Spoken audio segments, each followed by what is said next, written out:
Here's what one of the problems is that we have a good idea, or we see one of our friends have a good idea. They started selling stuff on eBay and we think, you know what, I reckon I can do that better than they're doing it.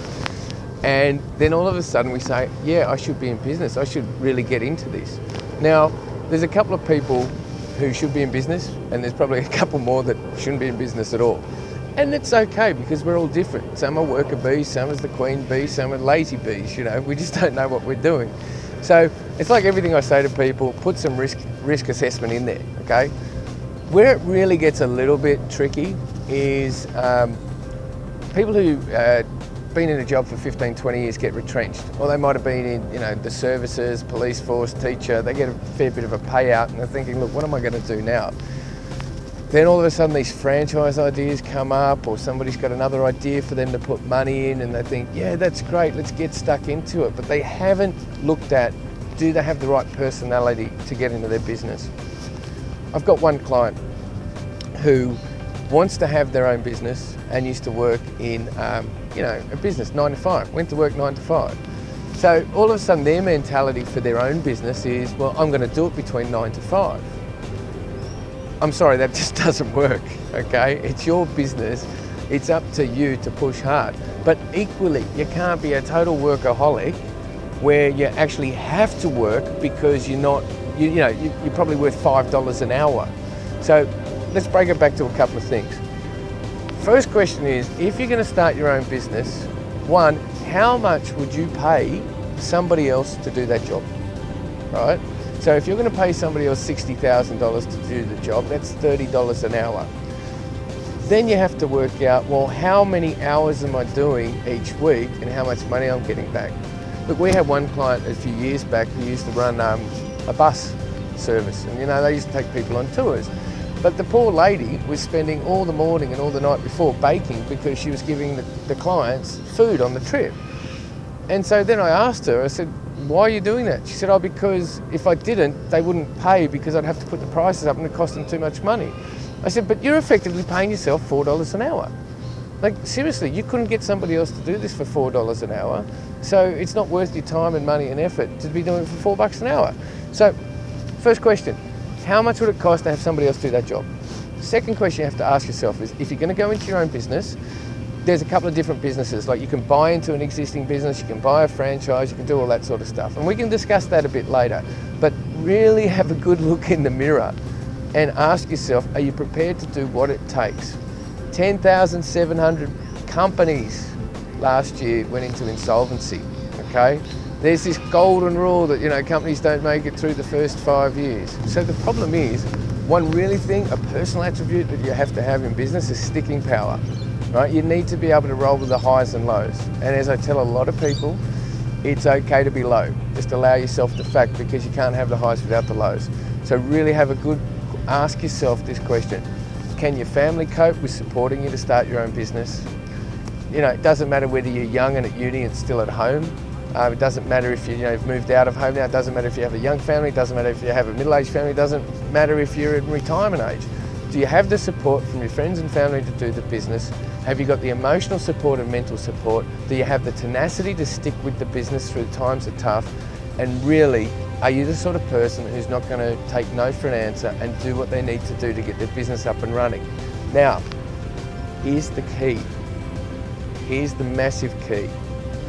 Are you going to be smart enough to get a team around you that can advise you and tell you what you're doing? Because if you know everything, then guess what? You don't need to be in business because you already know everything. But you need to have a good accountant, you need to have a good bank manager, you need to have some good IT people these days, you need to have some good marketing people, or you need to have a network of people that you can rely on. That honestly is one of the key things, being open to learning and being teachable. Sometimes you're working for a company, and it might be a family company, and you're working really hard, and you see the owners, they're on their boats now and they've done this and they've done that. And maybe you haven't been around since they started their business, but I can guarantee they had a pretty tough time when they started their business. So you all of a sudden think, you know what, I can do this better than they can do, and you can go start your own business. Now, don't get me wrong, I think it's great to have your own business.